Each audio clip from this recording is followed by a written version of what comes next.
divulgou a contratação por ajuste direto de 4 empresas para a prestação de serviços de transporte e carga. Na lista das contratadas, destaque vai para Transportes Carlos Mesquita Limitada, uma empresa ligada ao atual Ministro dos Transportes e Comunicações. Esta empresa celebrou um contrato com o Estado, avaliado em 20 milhões de meticais, para prestar serviços de transporte e carga na Zona Centro. Segundo o Boletim da República número 8, terceira série, de 21 de fevereiro de 2007, página 152, Carlos Alberto Fortes Mesquita é um dos 9 acionistas da empresa, sediada na cidade da Beira e com um capital de 2 milhões e 100 mil meticais. Entretanto, o diretor-geral do INGC não vê nenhum problema em fazer ajuste direto a uma empresa ligada a um membro do Conselho de Ministros, desde que a mesma preencha os requisitos. Vamos acompanhar a explicação de Osvaldo Machatin. Devem ser para aí 8 empresas que de facto a relação é ajuste direto, porque estamos num processo de emergência. E ajuste direto faz-se quando decretamos o alerta laranja e o alerta vermelho. Está no alerta laranja e o alerta vermelho, toda a abordagem é ajuste direto. Já imaginou numa situação desta do ciclone, nós temos que lançar concursos para prover abrigo, para prover alimentos, para prover outro tipo de insumos às populações afetadas. Quando é que nós iríamos adjudicar a estes fornecedores? E quando é que esses produtos chegariam ao local? Será que as pessoas iam esperar até que os produtos chegassem? Portanto, o ajuste direto é uma figura que cabe numa situação de emergência, quando estamos em alerta laranja e alerta vermelho. Falou da questão do conflito de interesse. Essa parte já não me diz respeito. Nós lançamos convites às empresas. Temos na região centro e norte e sul, onde a seca foi mais grave, como sabe, e dentro da região centro foram lançados convites às empresas para manifestar o interesse em assistir no transporte. Na região sul, a mesma coisa. E apareceram empresas que reuniam os requisitos. Porque não basta aparecer qualquer empresa dizer que eu tenho como chama? Um caminhão, não sei o que, eu posso fazer esse trabalho. Apareceram empresas que reuniam os requisitos, aquelas coisas todas que é exigido pelo... Concretamente para a Zona Norte, quantas empresas? Zona Centro, desculpa. Sim. Zona Centro, acho que foram 2 ou 3 empresas. E quais são os critérios que deram a nomeação a adjudicação direta da Mesquita, transportadora Carlos Mesquita? Não, primeiro são os tais requisitos que eu agora mencionei. Primeiro são os requisitos, que nós até, digo-lhe mais, numa situação de emergência, nós até poderemos não ir pelo critério do preço, mas não foi o caso. Temos os requisitos da legibilidade legal da empresa e depois temos o requisito da competitividade do preço. Portanto, está como chama essa empresa? MTC, e temos outra empresa, Carlos Bier. São as empresas que estão a fazer serviço na zona centro. Depois elas também subcontratam outras empresas para o produto chegar até o distrito. E digo-lhe ainda mais, esta empresa, que é a Carlos Bier, esta MTC, tem-nos prestado um grande serviço, não só do ponto de vista de qualidade em termos de prestação, mas do ponto de vista financeiro. Porque, como sabe, nós estamos a atravessar um período muito difícil do ponto de vista financeiro, mas estas 2 empresas nunca, em nenhum momento, abandonaram a assistência porque o governo não está a pagar. Nós estamos com faturas elevadíssimas para saldar, quer uma e outra empresa, mas elas nunca abandonaram. E isto para nós é extremamente gratuito. É muito mais superior do que mencionar de quem é a empresa, porque se fosse até uma empresa de um outro provedor, neste preciso momento estaríamos sem como dar de comer às populações porque não estamos a conseguir pagar. Usando a linguagem vulgar, elas até estão a financiar o INGC, porque estão a fazer o trabalho sem receber por INGC. Portanto, é preciso ter muito bem em mente isso. Mas não é esta a razão. A razão principal, alerta laranja, vermelho, emergência, e estamos isentos de concurso por causa da urgência. Entretanto, o diretor do CIP questiona o facto de o ajuste direto beneficiar uma empresa ligada a um membro do governo. O jurista Rodrigo Rocha diz que o facto de a empresa ter o nome do ministro não pode por si só ser considerada uma violação da lei de propriedade pública. Já o jurista José Caldeira lembra que a mesma lei estabelece que o servidor público deve se abster de celebrar contrato com o Estado sempre que isso crie a percepção de falta de integridade. Adriano Nuvunga diz que é compreensível que o INGC faça adjudicações diretas pela natureza do seu trabalho, que muitas vezes implica lidar com situações de emergência. Mas o diretor do Centro de Integridade Pública questiona o facto de as adjudicações diretas serem feitas a favor de uma empresa ligada a um membro do governo. Ninguém está a dizer que os membros do governo não podem ter interesses empresariais, não é esse o caso. O fundamental para nós é o fato de uma adjudicação direta, sem concurso público, ir para um membro do governo que sabe das operações, todas as decisões são tomadas no Conselho de Ministros, onde ele senta, e isto prejudica sobremaneira as possibilidades do crescimento e desenvolvimento de um setor privado moçambicano, honesto, que se empenha a trabalhar, etc., porque os ministros se distribuem entre eles. Não vejo a nova direção do INGC a ir ter com o ministro a lhe propor isto.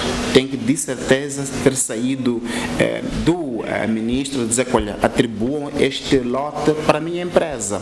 Mas o jurista Rodrigo Rocha considera que o mais importante é verificar se a empresa Transportes Carlos Mesquita tem uma experiência de trabalho com o Estado, pois o facto de ter o nome do ministro não pode, por si só, ser considerado uma violação da lei de propriedade pública. Existindo esta empresa há bastante tempo, já antes do próprio servidor público ou do próprio sócio que dá o nome à empresa ser servidor público, o que interessa é que temos que aferir se esta empresa teve ou não já experiência com o Estado, em trabalho com o Estado, ou se ela foi criada e mantida, por exemplo, dormente, e agora apareceu a primeira possibilidade dela trabalhar em qualquer outra área, portanto é o primeiro trabalho e é logo com o Estado. Se fosse esse o caso, estaria claramente a violar aquilo que seria o princípio da integridade pública. Por outro lado, se é uma empresa que já tem experiência, o facto de ter apenas, ou ter o nome de um servidor público como seu cabeça de cartaz, digamos assim, não pode só por si ser considerada uma violação à lei da propriedade pública. Porquê? Primeiro, porque existem mais sócios desta empresa que também têm que ter os seus direitos salvaguardados. E em segundo lugar, porque se realmente é a única empresa onde existe esta experiência, sendo que o processo de contratação foi claro, então não há como questionar a participação desta empresa perante este contrato celebrado com a INGC. José Caldeira tem uma outra visão. O jurista reconhece que algumas pessoas com interesses empresariais delegam as suas funções sempre que assumem cargos no governo. Porém, Caldeira lembra que a lei estabelece medidas para evitar que o dirigente, ainda que não esteja diretamente ligado à empresa, tenha benefícios indiretos. A lei diz que os servidores públicos não podem, não devem celebrar contratos, nem de forma direta, nem de forma indireta, com a administração pública. E aí a questão que se levanta às vezes é o que é celebrar de forma indireta. Neste caso, a empresa, se pertence a um servidor público, pode-se dizer que, embora a empresa seja uma entidade jurídica diferente da pessoa física, que é o servidor público, está numa situação de celebração de forma indireta de um contrato com a administração pública. Por outro lado, nós temos uma disposição muito genérica, que por vezes é esquecida na nossa lei da propriedade pública, que diz que o funcionário, o servidor público, deve abster-se de celebrar qualquer contrato com a administração pública, desde que isso crie no público a percepção de que há falta de integridade. E já se criou, por esta situação, já se criou no público a percepção de que há falta de integridade. Portanto, o funcionário, o servidor público, devia, neste caso, abster-se de celebrar este contrato. Admitindo a hipótese de ter havido violação da lei de propriedade pública, Rodrigo Rocha diz que quem seria responsabilizado é o INGC e não o ministro Carlos Mesquita. provando-se que existiu uma decisão tomada a favor de uma determinada situação apenas pela qualidade de servidor público. O que nos diz o artigo 64 é que quem tomar essa decisão com o interesse de prejudicar ou beneficiar alguém é punido com pena de prisão de 6 a 2 anos de cadeia. O processo é relativamente a quem tomou a decisão e não a quem teve passivamente sentado a ser selecionado, ou seja, não iria acontecer nada em termos de probidade pública relativamente ao Ministro, iria ter apenas relativamente à própria pessoa, ao próprio júri que tomou conta deste processo e que avaliou esta empresa. Isso não significa que, em termos da lei de combate à corrupção, não possa ser atacado ou atacada a postura, ainda que seja de passividade do Ministro, caso isso tenha acontecido. Em termos de combate à corrupção, as leis de combate à corrupção iriam criminalizar quer o agente ativo como o agente passivo. A STV tentou na tarde de quarta-feira obter a reação do Ministro dos Transportes e Comunicações, mas Carlos Mesquita não atendeu às nossas chamadas. Tal como o Ministro, o seu assessor de imprensa, Vero Lopes Nhamposa, também não correspondeu às nossas chamadas. Ora bem, e o Noite Informativa recebe a esta altura de Lino Buc, nosso habitual convidado, quinta-feira. Muito boa noite, bem-vindo aqui ao nosso espaço. Vamos olhar para 2 pontos, mas primeiro deste caso entre a empresa de transportes Carlos Mesquita e o INGC.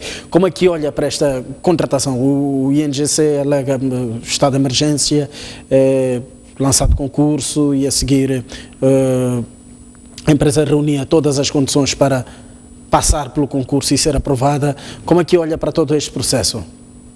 Bom, boa noite. Muito obrigado. Eu penso que este processo pode ser visto de 2 formas diferentes. Sim. A primeira forma de ver é que tipo de atividades, que tipo de relações é que o INGC tem com esta empresa, não na perspectiva desta atividade que está a realizar agora, mas também no histórico do ponto de vista do passado. Sim. Porque, efetivamente, se no passado teve alguma relação e essa relação se consolida, eventualmente existe uma espécie de confiança mútua. No passado fala antes da ascensão de Carlos Mesquita ministro. Exatamente. Antes da nomeação de Carlos Mesquita. Do Carlos Mesquita, porque sim, a empresa, quero acreditar que existe muito antes disso. Okay. Portanto, se esta empresa já servia ao INGC em outras circunstâncias, significa que estabeleceu-se uma relação muito antes dele passar para as funções do ministro e, naturalmente, que esse vínculo, embora possa ser questionável, mas faz sentido que haja alguma relação nesta perspectiva. De qualquer modo, não deixa de ser aos olhos das pessoas e, sobretudo, dos operadores na área dos transportes de bens e mercadorias, não deixa de existir aqui uma espécie de concorrência desleal, sim, concorrência desleal praticada por um membro do governo e mais do que isso, que está muito diretamente à área que ele está a trabalhar, porque se fosse um ministro da Agricultura, a interpretação até podia ser outra, mas sendo ministro dos Transportes, eu penso que fica um pouco mais complicado. Talvez não tanto por causa da legislação, mas por aspectos éticos mesmo. Eu penso que seria de alguma forma de abster-se deste tipo de concorrência. Nós sabemos que estamos num período de trégua de 60 dias. Todo o transportador de mercadorias rodoviários sofreu prejuízos enormes, não é? E pretende levantar. Sim, e aparecer uma desligação direta para uma pessoa que está ligada ao governo não é eticamente bom, ainda que todos os argumentos possam abonar, mas eu penso que não é eticamente correto. Mas salvo que é necessário, de facto, que se veja o histórico das relações entre esta empresa e o Instituto Nacional de Gestão de Calamidades. Mas a lei tem um efeito progressivo, Adelino Bucchi. Não nos esqueçamos que a partir do instante em que esta lei entra em vigor, o histórico entre esta empresa e o INGC precisa... Aqui é um aspecto muito interessante que é importante. Independentemente da condenação ou não deste ato, sim, é importante ter em consideração que muitas vezes o INGC efetivamente pode ter mercadorias para transportar e não ter recursos financeiros para fazer face aos transportes. É por isso que eu digo, é importante que se olhe o histórico das relações entre esta empresa e o INGC do ponto de vista do que aconteceu antes disto. Porque é normal que para um outro transportador, numa relação de começo, não aceite que faça um transporte que não lhe é pago no mínimo um valor adiantado, não é? Para efeitos da logística que ele precisa para transportar. Mas, como dizia, independentemente disto tudo, é importante que a gente não crie percepções no seio das pessoas, sobretudo quando quando o dirigente é da área em causa, não é? Okay. Não é das calamidades, mas é dos transportes, okay, não é? Eu penso que é aí onde, na minha opinião, a coisa fica mais amarga do ponto de vista de atitude. Eu penso que configura efetivamente uma concorrência desleal e tráfico de influência. Acompanhamos uma das reações de um dos juristas a dizer que, na eventualidade de haver de facto irregularidades, a culpa aqui recai sobre o INGC. O INGC não teria forças suficientes, por exemplo, para colocar estes concorrentes ao mesmo pé de igualdade? Aí está. O que nós estamos a dizer é que aqui pode haver, a minha última abordagem é de haver uma concorrência desleal e tráfico de influência. O que quer dizer que esta transportadora, se não tem nenhum histórico, sim, com o INGC, pode ter conseguido esta obra fruto das influências do dono da empresa, o que configura uma concorrência desleal relativamente aos outros operadores que estão no mercado e têm suas obrigações também por cumprir, têm impostos, têm trabalhadores, têm tudo isso. E pior do que isso, sendo o Ministro dos Transportes, que sabe em que condições é que está o setor neste momento, em que condições é que está o setor privado, do ponto de vista daquilo que é a sua atividade, depois de todo este tempo paralisado, e com este pequeno tempo de recuperação de 60 dias, eu penso que até mesmo não condenando do ponto de vista de legalidade, eu penso que é chamada aqui alguma moralidade, não é? Ok. Sim, é chamada aqui alguma moralidade, algum sentido de ética. Quer dizer, há coisas que podem não ser condenáveis do ponto de vista de que não é crime, mas do ponto de vista... belisca o nome do... se põe em causa o nome da figura em causa. Esta é a minha opinião. Tá.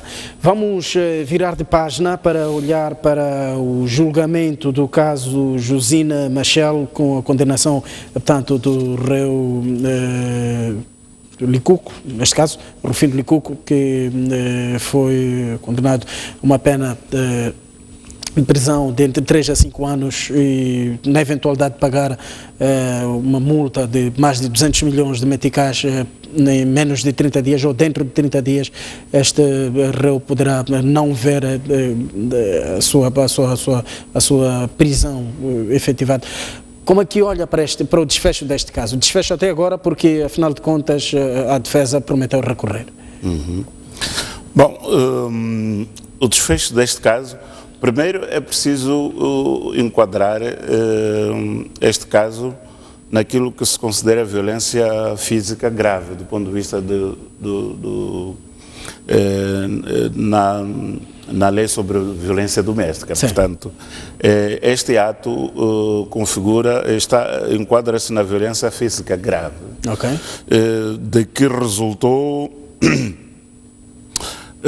um dano grave e irreparável a um órgão da agredida. Sim. Portanto, de acordo com alguma pesquisa que fiz, este ato que resulta neste dano específico cabe-lhe mais ou menos uma pena de 2 a 8 anos de prisão. Sim.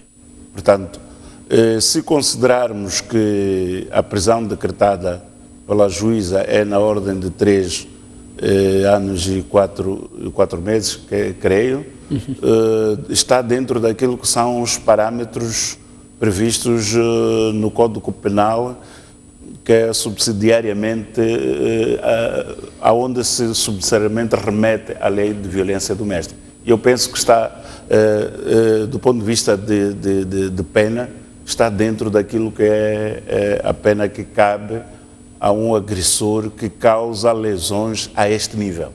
Adelino Buca, este caso mereceu reações de vários lados, de várias vertentes. O que é que, na verdade, terá pesado para uma decisão destas, para si? Na minha opinião, o que terá pesado, eu penso que nós estamos a avaliar as coisas de forma emocional e do ponto de vista de quem está em causa, Sim. etc, etc. Mas do ponto de vista daquilo que está legislado, e acredito que a única questão aqui é, de facto, esgrimir argumentos que consigam convencer ao juiz ou à juíza, no caso, sobre se de facto houve ou não houve este ato.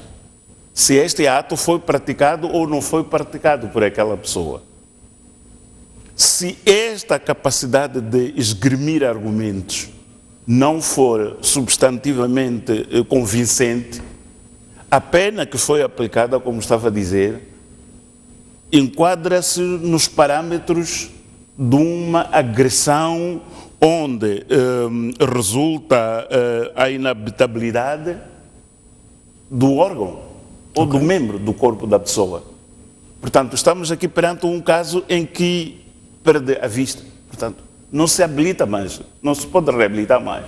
Portanto, de acordo com a lei de violência doméstica, que remete ao Código Penal, artigo 360, diz que a inabitabilidade do órgão ou do membro, do corpo do agredido, cabe a pena ao agressor de 2 a 8 anos de prisão. Portanto, eu penso que, visto na perspectiva legal, visto na perspectiva de convencimento e apresentação de dados factuais que convencem o juiz que de facto houve este ato, a pena está enquadrada dentro dos parâmetros legalmente estabelecidos, e mais do que isso, e beneficiou de uma redução de pena, porque não é uma pessoa com histórico criminal.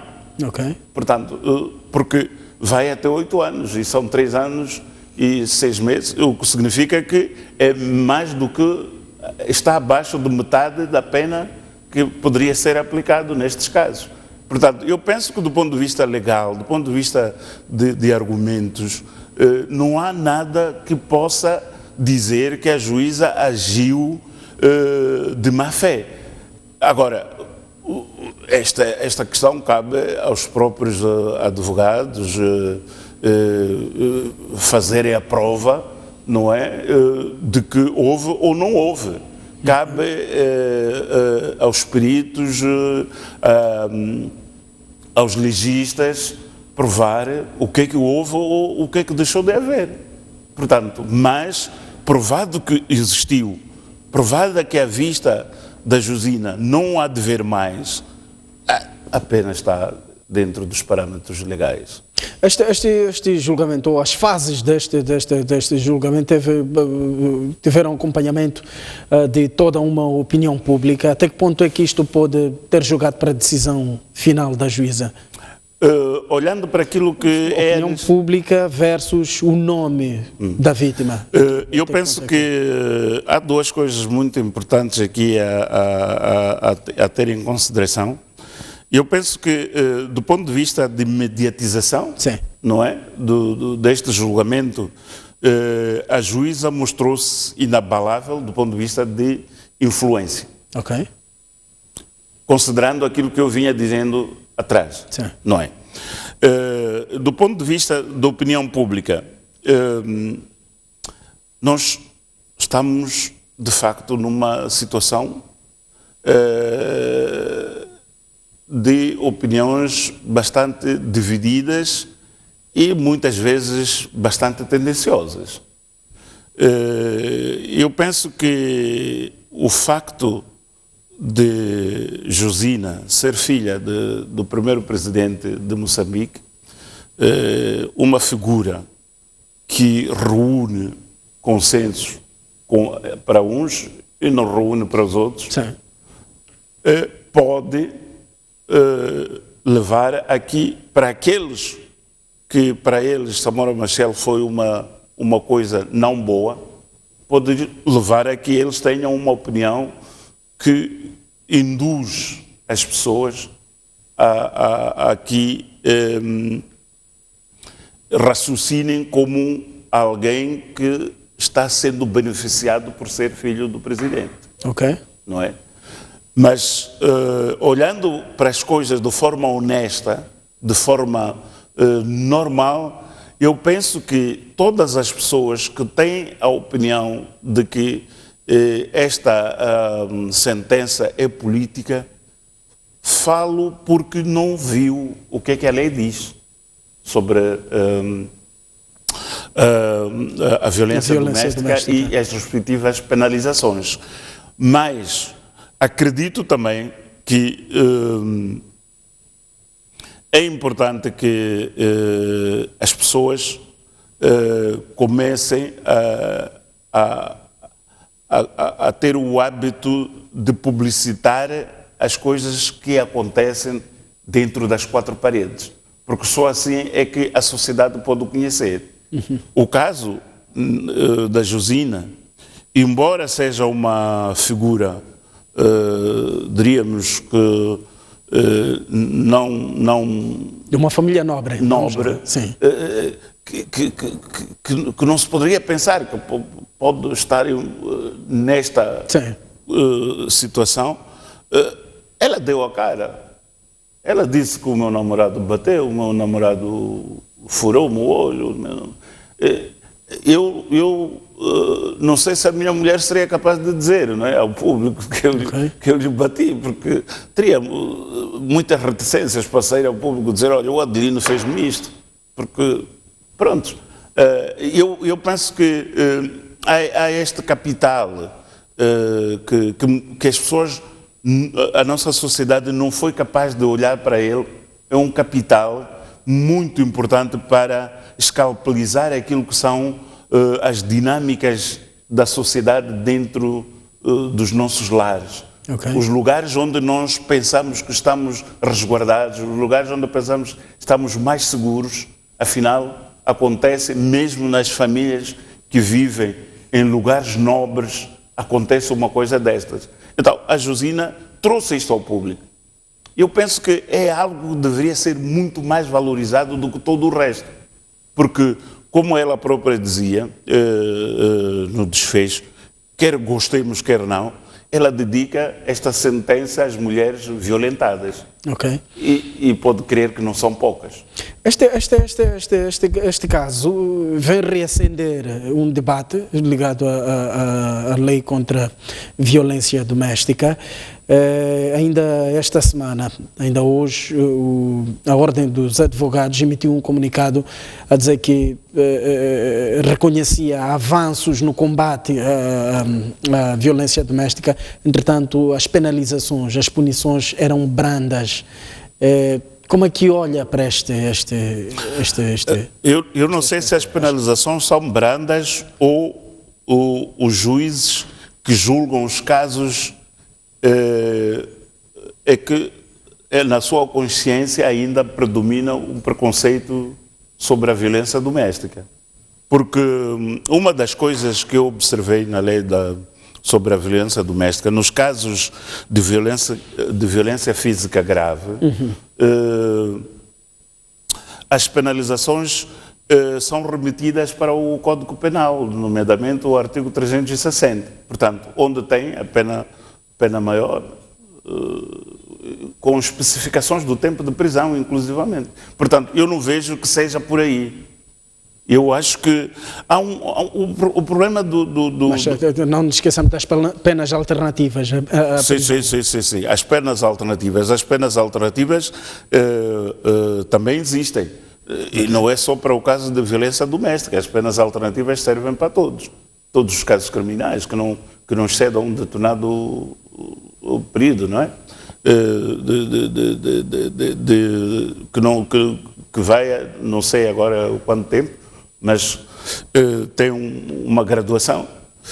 Mas o que eu queria dizer é o seguinte: é preciso também notar que os casos de violência doméstica muitas vezes são servidas, do ponto de vista dos ofendidos, por técnicos do IPAS. Sim.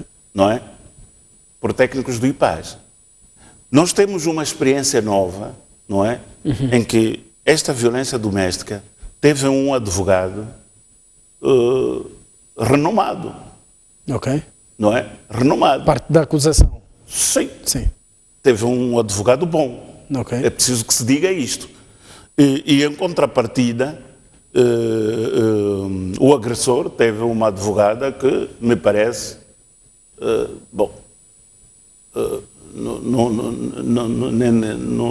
nunca tinha ouvido falar dela, né? Ok. Estas coisas também, quando tu tens que esgrimir argumentos, tens que buscar dados, tens que buscar histórias e não sei quantos, porque o tribunal baseia-se, o juiz baseia-se naquilo que é apresentado, nos argumentos que são postos pelas pessoas em causa. Não é? Repare, há uma coisa também muito interessante, que é este juiz da Josina não só é um bom advogado, como tem um passado ligado à legislação. Sim. Que é difícil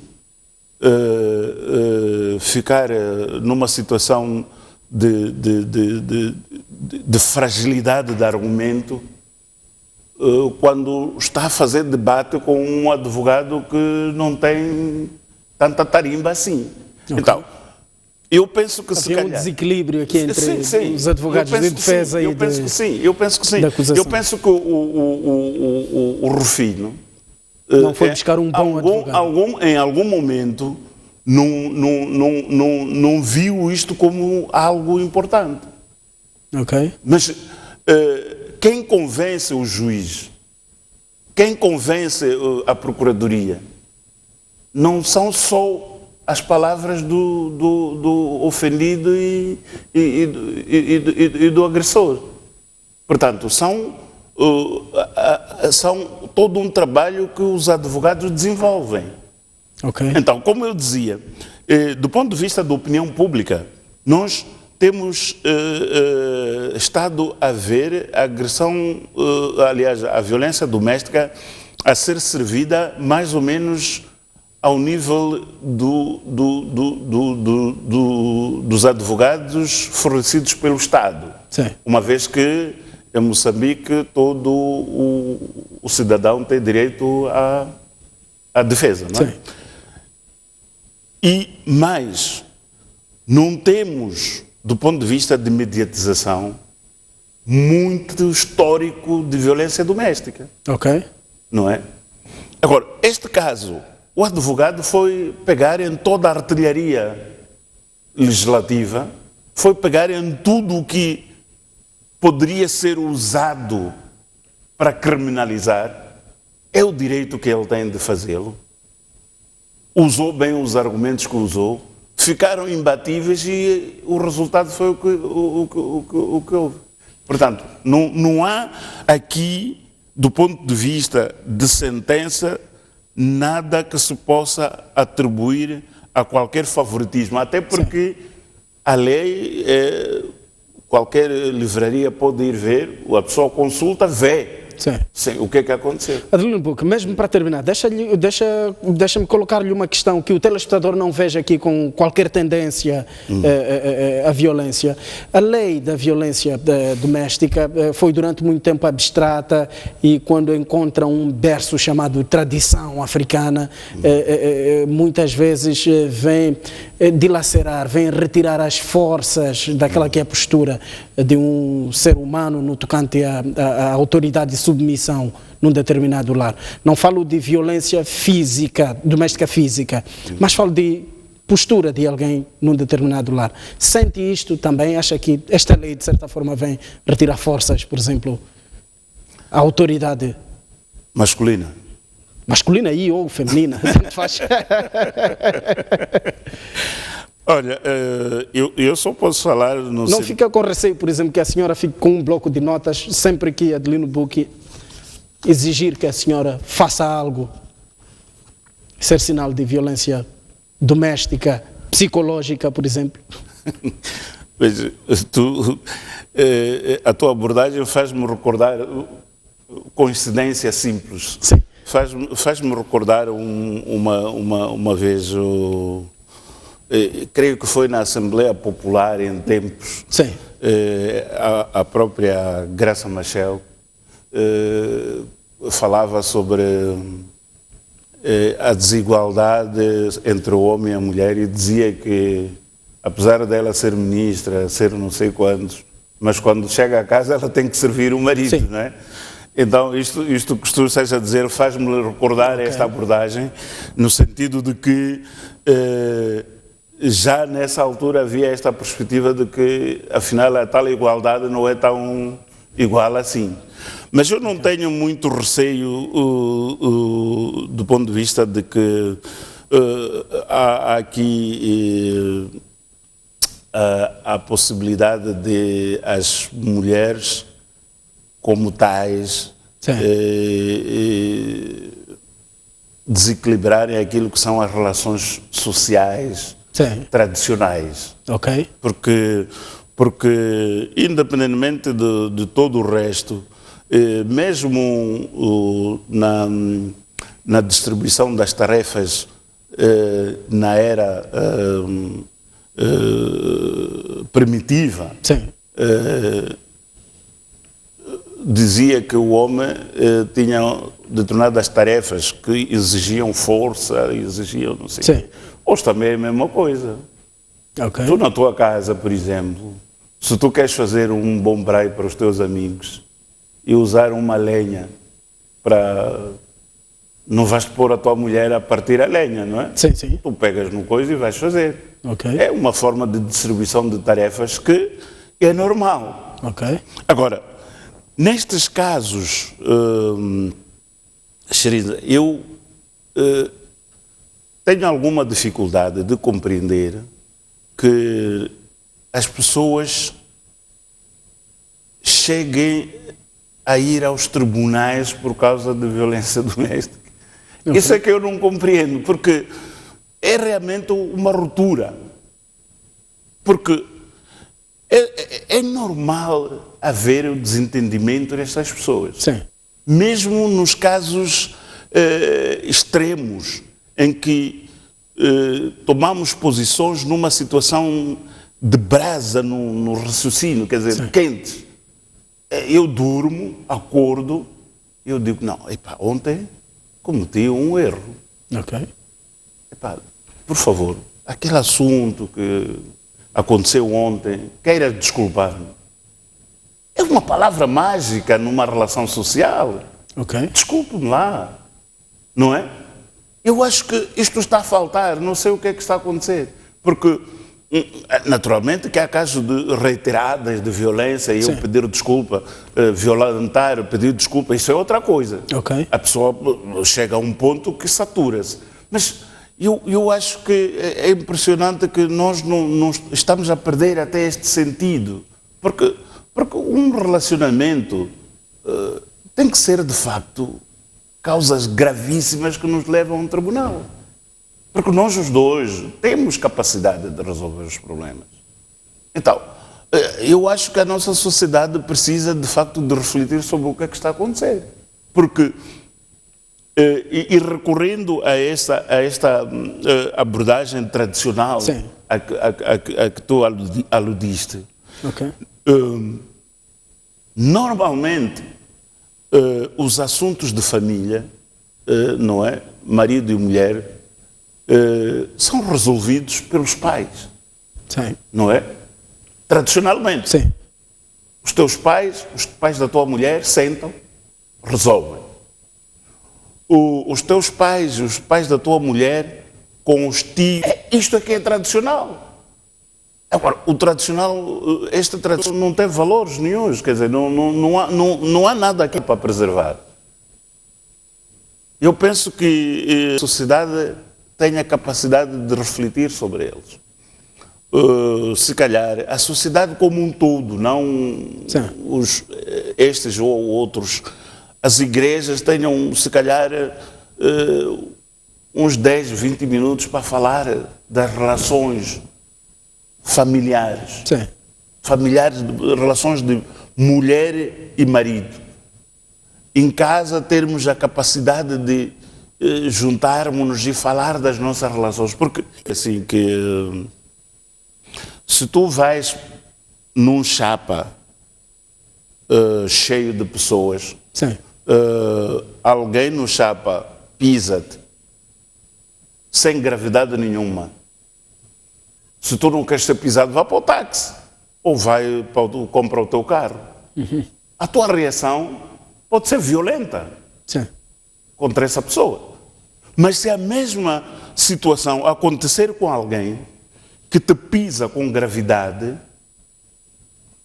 até estás a sangrar e a pessoa diz: olha, desculpa senhora, desculpe-se, sinceramente não tinha nenhuma intenção de te aleijar. Desculpe. Epá, tu a sangrar, sais do carro satisfeito, vais ao hospital, cura-te, aquela pessoa está perdoada. Não sei se estás a ver a diferença da dimensão, mas a palavra mágica nestas duas situações é tão simples como isto. Desculpe-me lá, não tinha intenção de te fazer isso. Tá. Adelino Buque, muito obrigado pela sua presença nos nossos estudos. Desculpa qualquer coisa já agora. Vamos a esta altura a uma curta pausa. Voltamos dentro de instantes com o melhor de informação. Até já.